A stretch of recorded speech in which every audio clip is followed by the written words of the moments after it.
Salut les amis, j'espère que tout le monde va bien, on se retrouve aujourd'hui pour une nouvelle vidéo. C'est jour de match pour le Real, de retour très rapidement sur les terrains après les célébrations du côté du centre-ville, de la mairie, de la Plaza des Cibeles. Ce dimanche, le Real affronte le Deportivo Alavés ce soir à 21h30 du côté du Bernabéu avec évidemment la présentation officielle du trophée. Le 36e titre de champion d'Espagne sera présenté au public avant la rencontre. Alors il y aura certainement, je pense, des célébrations et des moments de joie, de communion avec le public du Bernabéu à l'issue de la rencontre, mais le trophée, lui, sera présenté avant le début de match. Donc voilà, si certains vont suivre la rencontre qui sera évidemment diffusé sur beIN Sport, eh bien, faut regarder un petit peu avant le coup d'envoi, parce que il y aura ces moments aussi où les joueurs, le capitaine évidemment Nacho, vont présenter le trophée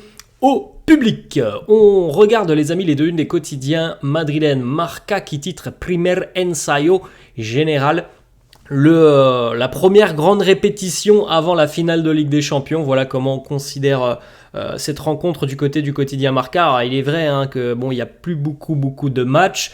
On sait depuis que le Real est champion que Carlo va effectuer des changements, des turnovers pour donner et accorder du temps de jeu à certains joueurs qui n'en ont pas forcément eu énormément depuis le début de saison. Mais il y a aussi maintenant cette logique de préparation de la finale de la Ligue des Champions, et donc je pense qu'on aura peut-être un petit peu moins de rotation que sur les dernières journées de Liga. En tout cas sur ce match face au Deportivo, normalement ce soir il ne devrait pas y avoir beaucoup de changements par rapport à une équipe qui serait en gros habituellement titulaire en finale de Ligue des Champions. On devrait normalement ce soir avoir une majorité de joueurs qui seront titulaires en finale de Ligue des Champions. Alors il y aura quelques petites touches par-ci par-là parce que on est aussi sur une semaine à 2 jours. On rejouera ce week-end pour le Real, mais ce soir normalement pas beaucoup de changements par rapport à une équipe qui devrait habituellement être titulaire du côté du Real, puisque vous le savez les amis, depuis 2-3 matchs en Liga, depuis que le Real est officiellement champion, Carlo fait tourner un petit peu l'effectif, et les résultats suivent. Le Real continue d'accumuler les succès. La une du quotidien AS, là aussi c'est la préparation pour cette finale à Wembley.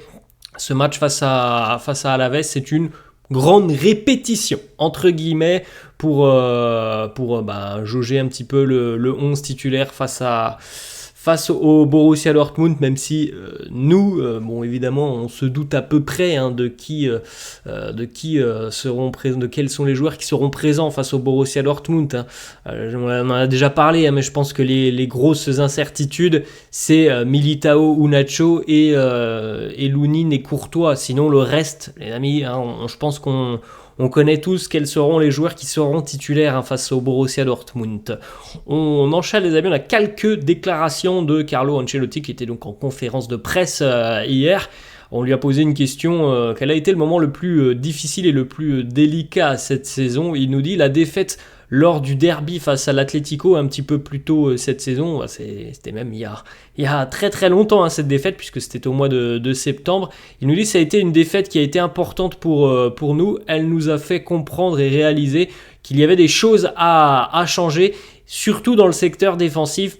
Il est vrai les amis que depuis, le Real n'a plus jamais perdu en Liga, ce qui est quand même assez incroyable. On est sur 8 mois consécutifs sans défaite en Liga pour les merengues. Alors il y a eu la défaite en Coupe du Roi face encore une fois à l'Atlético, mais c'était après prolongation en Liga. En tout cas, cette défaite a été un élément important, un facteur X tout simplement, qui a permis à Carlo d'envisager d'autres options défensives.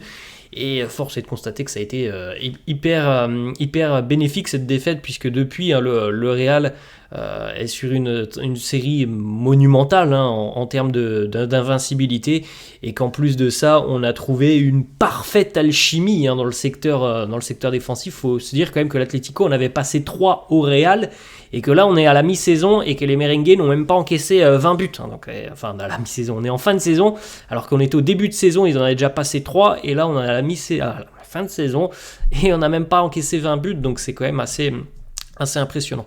On continue avec une autre déclat de Carlo qui nous dit: on a 2 semaines pour se reposer au mieux, pour arriver à 100% lors de cette finale de Ligue des Champions qui sera cruciale. On va donner des jours de repos aux joueurs. Voilà, vous savez, il y a encore 3 journées de Liga, c'est pas la priorité maintenant, donc les joueurs ont fait le boulot, ils sont allés décrocher ce 36e titre de champion d'Espagne, donc on est évidemment maintenant beaucoup plus sur de la gestion de cette fin de saison et une préparation aussi pour cette finale de Ligue des Champions. Donc voilà, il y aura des jours de repos pour les joueurs qui le méritent bien et qui ont beaucoup joué déjà tout au long de la saison. Autre déclat de Carlo sur la présence ou non de Tchouaméni lors de la finale de LDC. Carlo nous dit: je ne sais pas si Tchouaméni pourra être disponible lors de la finale de la Ligue des Champions. À l'heure actuelle, il est trop tôt pour le dire. Bon, on en saura certainement plus. On est le 14 mai, la finale c'est le 1er juin. D'ici 5-10 jours, peut-être qu'on aura quand même une tendance sur la présence ou non d'Aurélien Tchouaméni pour cette finale de Ligue des Champions. On poursuit avec une autre déclat de Carlo sur la présence, encore une fois, ou non d'Eder Militao en tant que titulaire de cette finale de Ligue des Champions. Il nous dit: si la finale de Ligue des Champions se jouait demain, Militao ne jouerait pas. Il n'est pas à 100%. Voilà, c'est une déclaration très, très honnête. Il a encore une grosse quinzaine de jours pour pouvoir se préparer, pour pouvoir accumuler des minutes, prendre du rythme, mais en tout cas, à l'heure actuelle, Militao ne serait pas en mesure de démarrer cette finale de Ligue des Champions. Évidemment, il y a eu de nombreuses questions sur le duel Lounine-Courtois. Qui sera dans les buts en finale, c'est une question déjà que l'on peut se poser depuis 15 jours et je pense qu'on va se la poser jusqu'à la compo d'équipe de cette finale, donc dans un peu plus de 15 jours maintenant, parce que on sait très bien que Carlo ne l'annoncera pas. Et on verra quels sont les médias madrilènes, on verra ce qu'ils vont nous donner comme information, parce qu'on sait très bien aussi que parfois on nous annonce des compos et puis quand la feuille de match sort, c'est pas tout à fait la même chose. Donc l'officialisation, comme d'habitude, les amis, ça sera la feuille de match. Après, voilà, il y a eu beaucoup de questions. Il y a eu beaucoup de questions hier. Carlo a répondu très honnêtement à chaque fois en disant quasiment la même chose. Lounine a fait une saison exceptionnelle. Il est évident que je dois le considérer pour cette finale de Ligue des Champions. Je dois aussi prendre en compte le fait que Courtois est le meilleur au monde. Il a répondu quasiment à chaque fois de la même manière à toutes les questions entre Lounine et Courtois. On enchaîne les amis avec une petite question aussi très intéressante et un peu plus personnelle sur Carlo. Quel joueur vous a le plus impressionné cette saison, mis à part Jude Bellingham? Carlo qui nous dit: c'est difficile à dire, mais probablement des joueurs que je ne connaissais pas forcément avant, comme Fran Garcia ou encore Rossellou. C'est des joueurs d'ailleurs que j'aurais dû apprendre à connaître auparavant. Ils ont apporté leur pierre à l'édifice tout au long de la saison. On jette un coup d'œil les amis, les convoqués pour affronter le Deportivo Alavés ce soir.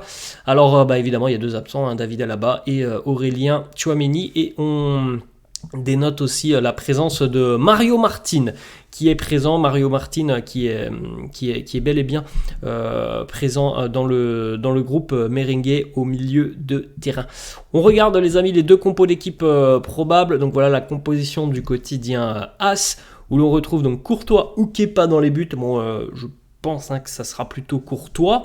Nacho et Militao en charnière, Mendy à gauche, Carvajal à droite, Camavinga, Kroos, Valverde, Bellingham, Vini et Rodrigo en l'état actuel des choses, les amis, étant donné aussi que Aurélien Tchouaméni est blessé. C'est quand même une compo qui est qui se rapproche énormément de ce que l'on pourrait retrouver en finale de Ligue des Champions. Alors évidemment, le duel des gardiens, c'est un dossier à part, mais sinon, quand on regarde les 10 autres joueurs, avec l'absence de Tchouaméni, comme je l'ai dit, c'est à 95%, je pense, l'équipe qui jouera et débutera la finale de la Ligue des Champions. Alors, vous avez vu aussi la charnière Nacho-Militao, évidemment qu'en finale de Ligue des Champions, nous aurons Antonio Rudiger. Et après, l'autre place, ça sera le choix de Carlo, on continue les amis, la composition cette fois-ci du quotidien Marca, Courtois dans les buts, Nacho, Militao, Mendy, Carvajal, Bellingham, Camavinga, Kroos, Valverde, Rodrigo, Vinicius, donc c'est exactement la même que le quotidien AS du côté de Marca. Voilà, on se base toujours sur un joueur, on ne met pas le choix. Donc là, ça sera selon Marca Courtois et je pense que ça sera Courtois aussi ce soir. Peut-être ce week-end du côté de Villarreal, nous aurons la présence de Kepa. Je ne sais pas, mais parce qu'il a été questionné aussi hier sur le temps de jeu accordé à Kepa. Il a dit oui, je dois aussi considérer Kepa qui mérite d'avoir un petit peu de temps de jeu sur cette fin de saison. On verra. Normalement, il devrait avoir un petit peu de temps de jeu. Est-ce que ça sera ce soir? Je ne pense pas. On enchaîne les amis donc avec la petite information, comme on l'a dit tout à l'heure. Mario Martin est appelé dans le groupe Meringuer, évidemment avec la place libérée par Aurélien Tchouaméni. On enchaîne avec une petite information du journaliste italien Matteo Moretto qui nous annonce que le Real aurait le plan de conserver Hendrick. Bon, ça on le savait, Hendrick va arriver et Hendrick normalement jouera avec l'équipe A l'année prochaine. Et de conserver aussi Rossellou avec le nombre de matchs importants que les Merengues auront à jouer l'année prochaine. Le Real pense avoir besoin de Rossellou et pense aussi que Hendrick aura un rôle très important à jouer et que donc que les deux joueurs pourraient avoir des minutes, même si quand on pense à l'effectif de l'année prochaine, à l'instant T aujourd'hui, on se dit que Rossellou et Hendrick seraient normalement remplaçants. Quand on va rajouter Mbappé, Vini, Rodrigo, Bellingham, on se dit normalement que Rossellou et Hendrick devraient être remplaçants.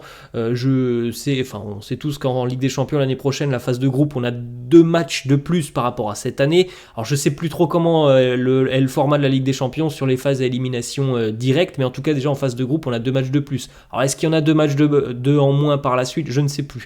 Mais un calendrier c'est toujours très très long, avec l'Euro, avec le moins de repos aussi pour les joueurs qui vont participer, l'Euro ou la Copa América. Donc pour les internationaux, la saison sera encore très très longue la saison prochaine.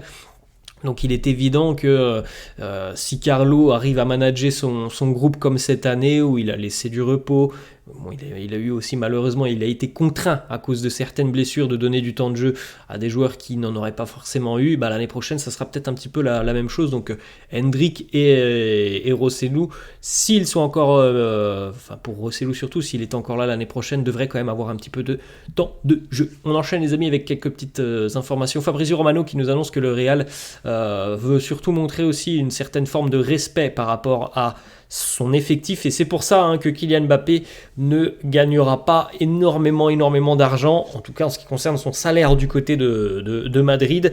On n'a pas envie évidemment qu'on ait des tensions dans le vestiaire parce que Mbappé gagne 50 millions à l'année alors que les autres joueurs, je crois, la majorité, les grands noms du vestiaire gagnent, il me semble, si mes souvenirs sont bons, ça doit être à peu près 20 millions d'euros annuels, peut-être un petit peu moins. Donc Kylian va tourner autour de ça. On sait que c'est quelque chose qui peut évidemment chambouler un vestiaire, quand tu vois un joueur arriver alors que toi t'es là, t'es un élément important d'un vestiaire, tu vois un joueur arriver et lui il commence à gagner peut-être 10 ou 15 millions de plus. C'est sûr que pour des joueurs comme ça avec des égos aussi importants, c'est quelque chose qui peut chambouler, chagriner un vestiaire. Mais normalement, voilà, Mbappé devrait avoir un salaire assez similaire au gros salaire du vestiaire qui sont comme vous le voyez, Vini ou encore Bellingham. 2 petites déclats. Kylian Mbappé hier était au trophée UNFP. Il nous dit: le prochain chapitre de ma carrière sera vraiment très très excitant. Je suis très très excité pour ce qui va arriver. Il a été interrogé aussi par un journaliste: quand allez-vous annoncer votre arrivée du côté du Real Madrid? Mbappé qui nous dit: chaque chose en son temps. À l'heure actuelle, je quitte le Paris Saint-Germain pour le reste. Peut-être que ce n'est pas encore le bon moment. Bon, je pense que tout le monde a compris, les amis, que l'annonce de l'arrivée de Mbappé du côté du Real interviendra après la finale de la Ligue des Champions. Voilà les amis, la fin de cette vidéo. J'espère que ça vous a plu. N'hésitez pas comme d'habitude à lâcher un petit pouce bleu. N'hésitez pas non plus à vous abonner à la chaîne. Je vous laisse et je vous souhaite une bonne journée. Je vous dis à la prochaine. Ciao à tous.